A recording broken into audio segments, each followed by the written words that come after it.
You said running down and going to do the backflip up the corner? Yeah, because like it was just such a cool entrance, and as a kid, it was like the coolest thing. Oh, thanks, man. Yeah, the trampoline worked a lot in my favor as a wrestler.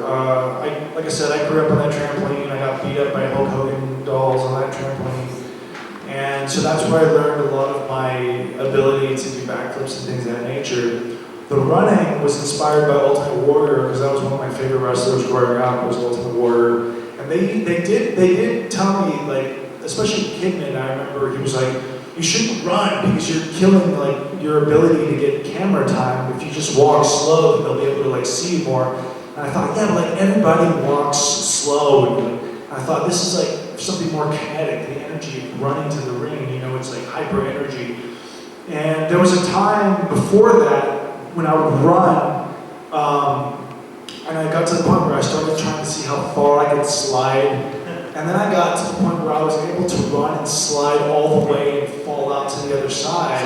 Yeah, a lot of people thought that that was like an accident, but it was, you know, when you don't have promo time, when you don't have a storyline, when you're not even really given much of a character, you find different ways to make yourself stand out to the audience, you know what I mean? Because they may not remember, you know, much else, but like, oh, I like that guy that like runs to the ring, you know what I mean? Or I like that guy who like ran and like slid out to the fell to the other side, like that was funny or whatever. So I mean, I was really grasping at some straws, but just doing something that I thought was different. And then the backflip thing just kind of, I'm not really sure where that came from, but then when I started teaming with Brian, you know, we learned to just kind of start doing more stuff in stereo and, you know, synchronized and together.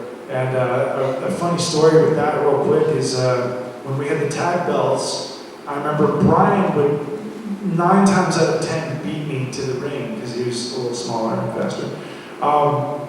And so I remember one time we ran to the ring and I slid in and I was kind of amazed that I had beat him, but I didn't think anything of it. And then I got up to the corner turnbuckle and like we did our pose, whatever, and then I looked for him and he wasn't on the corner. And I thought like, oh shit, where is he? And he was on the floor, writhing in pain, because what happened was when he went to slide in, the belt, the top of the belt hit the apron and the bottom of it dug into his pelvic area and he bruised his whole pelvis from the title belt. It was like in shoot pain before the match even started, like before anything, you know what I mean? So, yeah, that's the origins of that, you know what I mean? Just energy, you know, as a small guy who doesn't look intimidating, you know, walking down, you know, especially if I'm walking to the ring, it's like, you know, like the pizza guy is like my size, you know what I mean? Like what's that gonna do, you know what I mean? But if like you see this guy just like darting down to the ring, he's full of energy, you know what I mean? To me, that just translated better for the position that I was in at the time, and so we just kept it, you know. And you know, I don't even know if anybody runs to the ring now. I mean, you guys would know. I don't watch. The only thing I watch is Botchamania. It's the only wrestling that I watch. But we have Mr. Botchamania in the house. With Botchamania, I remember the best one I've always said, but the Kidman shoots on press botch under the rope.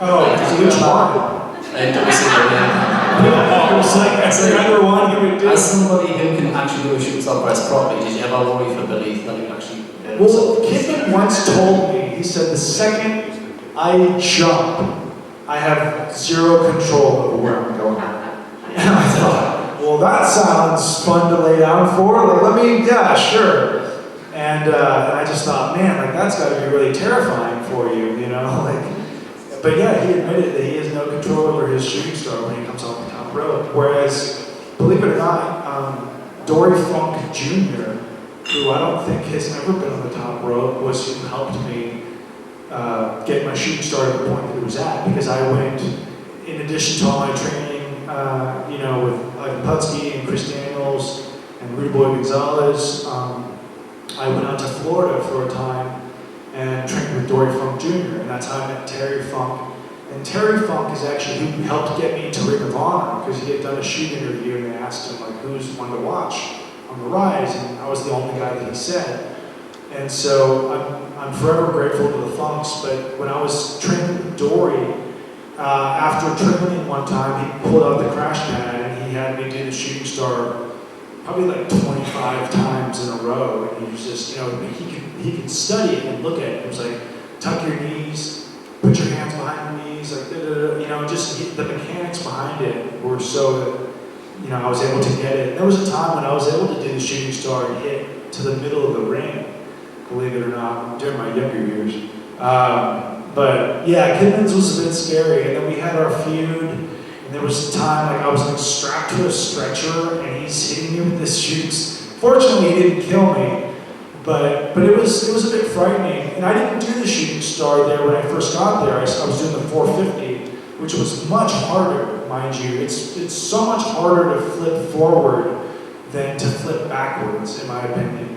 But I wasn't doing that because he was already doing that. And out of locker room etiquette, you don't do another person's move, especially if they're a veteran and they got some years on you.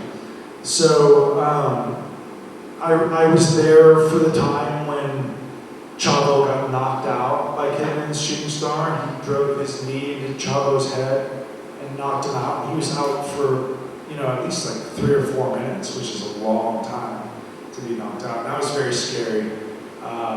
But I do remember one time when I first came up, before Kidman and I were a tag team, and we were actually at Madison Square Garden during a house show, and we were wrestling Shannon Moore and one of these other hillbillies from North Carolina. I won't say his name. And so I thought, well, if I can't do the shooting star off the top, I can do it off of Brian's back, like a running one off of his back. And I was doing that move, and I remember Kidman came up to me in the back and was like, hey, what, you gonna do my move every night? And I don't know, something got into me. I go, oh, I'm sorry, do you do it off the back? It was like such a smart ass thing to say, but I remember Brian was like so happy. He was like, what are you doing? And I was like, no, man, like, this is ridiculous. Like, this guy wants like to keep every iteration of the shooting star. Like, that didn't seem fair to me, you know what I mean? For him to act like ownership of this move when it wasn't even technically the one that he does or tries to do. And so, that was, I don't think I would ever lay down for a shooting star now. Not ever. I mean, it's pretty scary, especially if you see him now. It doesn't matter. We never got along. I mean, Kidman and I were, when you're a tag team, you should have your partner's back. Regardless of whether you're all like true friends or not, you're married to each other. It doesn't mean you have to ride together, like do everything together. You should have your partner's back. And he never did. He was the first guy to like throw me into the bus in the locker room whenever there was like some dispute or whatever. And so he was not a friend.